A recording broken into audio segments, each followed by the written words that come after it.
Mikhail Massa Teaching. Unlocking Bakongo Mysteries, Insights into Religion, Magic, and Spirituality Part 2. However incoherent the Bakongo's conception of shadow, the mfumukutu or sensitive soul, and the moyo, or spiritual soul, may be, it is certain that a doubling of human personality seems entirely natural to them. This doubling or division is made possible by the departure of the sensitive soul. Mysterious substance, this soul can come and go, perhaps constituting a harmful element, kimikimbikumdi, as described by an ancient chief. Sometimes a person may, in a dream, follow its peregrinations. Most often, however, they will perceive nothing of it. The mfumukutu may devour people at night, like an ordinary sorcerer, without anyone realizing it in the morning.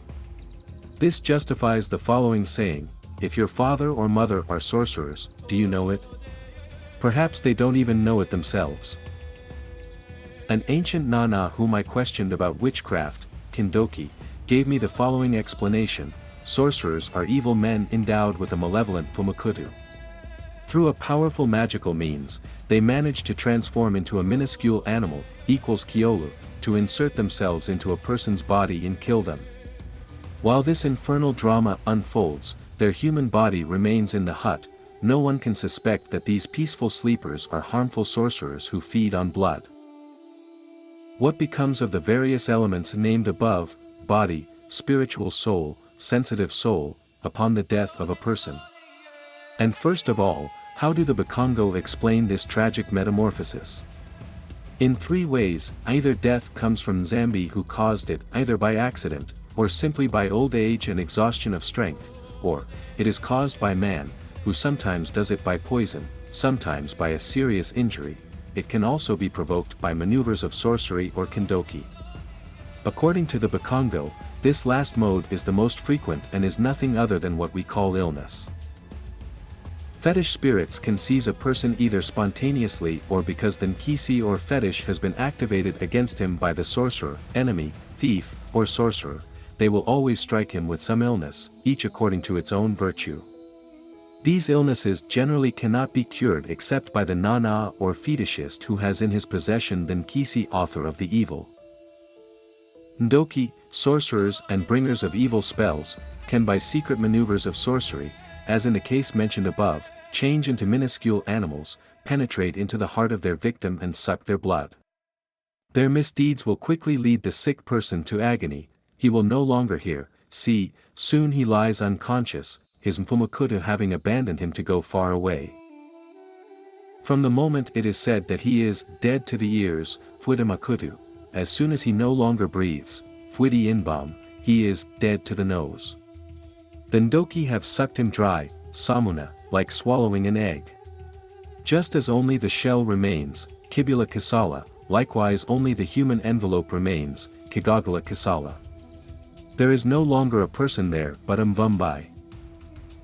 This term cannot strictly be translated as corpse, because for the Mukongo, the soul, moyo, does not leave the body as long as the blood runs in the vessels. The mvumbai will therefore be dried by smoke, and when the mourners who constantly guard the deceased realize that the liquid escaping from the body has taken on a whitish-yellowish tint, all the blood having disappeared, and the soul having left the body, then finally munta fudikala, the man will be declared dead. The corpse will then be buried and abandoned to decomposition. Mfumukutu has definitively departed, it will no longer be a concern. The soul has departed and has immediately incarnated in another body.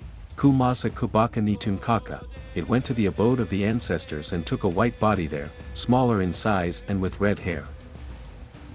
The name. The name or zina constitutes the fourth integral part of man. When the child appears, he is not yet a human being in the full sense of the word. He is still just a kimpetu, a chrysalis. The child will only be a perfect human being when the name is imposed. Far from being simply a sound, a mere external sign, the name is part of personality. With each transformation of it corresponds a new name. So for example, if the Mukongo at the age of puberty enters into a Nzo Longo, if he submits to the ceremonies of initiation into the secret sect of Kimpasi or adheres to the rites of certain Kitankisi, he thereby transforms his personality and, at the same time, is given a new name indicating his new state. The fetish itself, nkisi, must possess its own name to be complete and authentic. The nana or fetishist reminds it of this when putting it into action, proving to it that none of the indispensable prescriptions has been omitted. He addresses it, and gay munti zina, you man possessing your name. Name and manner of being are intimately linked. If someone wants to curse someone, siba, so that the magical force of imprecatory words and rites penetrates the very essence of the enemy, one must know his name. Thus, it is with reluctance and against his will that the indigenous person interrogated by a stranger will reveal his true name, that of the clan, or even that of his parents and friends. He fears that it will be misused. The name appears to be intimately related to the spiritual soul, just as the shadow is to the sensitive soul. In any case, Zina ka difwa ko lu 110,111 does not die, and in this it resembles the soul or moyo. The old indigenous people will avoid pronouncing the name of someone who inflicts some bleeding wound. That could be harmful to him, Chief Mbemba told me. Likewise, the old pagans will not call by his name the hunter of Malafu who climbs to the top of a palm tree, they will address him thus, E Kanonia Kolomuka, E Ntayadienza Waisa. Little ant come down, little bird come. The spirits.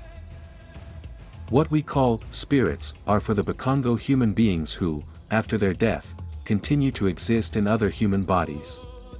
Only the Bisimbi, regarding whose nature and origin there is disagreement, are exceptions. Some say they have never been human, others pretend they are water people like we are earth people. Regarding the spirits, one should not look for well-defined concepts among the blacks. Most of them have only confused and irreconcilable notions among themselves. A first group of spirits is called Bakalu. This category consists of deceased members of the Kanda or clan. They live underground near woods and rivers, and form villages similar to those in the bush. Men and women, chiefs and subjects live there organized. Thanks to their good understanding, they lead a happy existence. However, not all family members are Bakalu after their death. To be admitted among the ancestors, one must have practiced the laws, not have been guilty of theft, debauchery, not have been a quarreler or angry, and not have been involved in sorcery. The Bakalu never admit into their villages Bimpumbulu or wrongdoers. For other reasons that remain their secret, the ancestors sometimes deny other deceased members of the Kanda. Matibo, singular Tibo. Most men who, after their death, are not received among the Bakalu, including rogues, sorcerers, and witches, respond to this name. The Tibo is generally small in size and very ugly. His skin is ashen, he has long red hair and emits a nauseating odor. The Matibo build their huts in the woods near springs or streams. Often at nightfall, they leave their lair to go through villages, stealing chickens and goats, or even fabrics and other objects. Sometimes they attack a person they meet on a deserted path, beat him severely, and, if they can, lure him into their lair to devour him. For these malicious beings, human flesh is what pork meat is for the ordinary Mukongo, the meat of choice. Yussi in the legends where the Matibo intervene constantly call men by the name of pig. When at night the Matibo roam around the villages, they prefer to rest in the bush on the Bejeti, Hymenocardia acida. Yuf, many blacks claim to have seen them there, perched like monkeys. Pagans and Christians have encountered them. A beast that moves in the darkness and rustles the foliage, some unusual noise that wakes the sleepers, a nightmare that makes them sit up in bed, all this takes on the appearance of Tibo for them. The descriptions given by the alleged seers correspond well to the traits outlined above, except for the sometimes black tint of the apparitions, as black as pitch, which can be explained by the darkness. The Matibo play a role in fetishism. Some Nana have Nkisi with which one can see Matibo with impunity. Others possess Nkisi influenced and inhabited by a Tibo spirit, these are generally used to accomplish some misdeed. The Nkita or Bankita. The Bankita are men who have suffered a violent death. The main among them are the first ancestors who perished in war, assassination, or suicide. An old chief told me that they are divided into 3 classes. The first and most powerful includes the heroes who fell in battle. Their leader is Ngutu. The second part includes women killed with knives. Makiela is their leader. The third class includes all the others, who were murdered or gave themselves to death. Their leader is Dinganga. The Bankita are white and very strong. The virgin forests and rivers are their domain. They often approach villages, especially in the dry season, and greedily devour ripe fruits they find on their way, bananas, fruits of Kilolo, Annona senegalensis, Mafiolata, Psidium guajava, Bungumbungu, etc.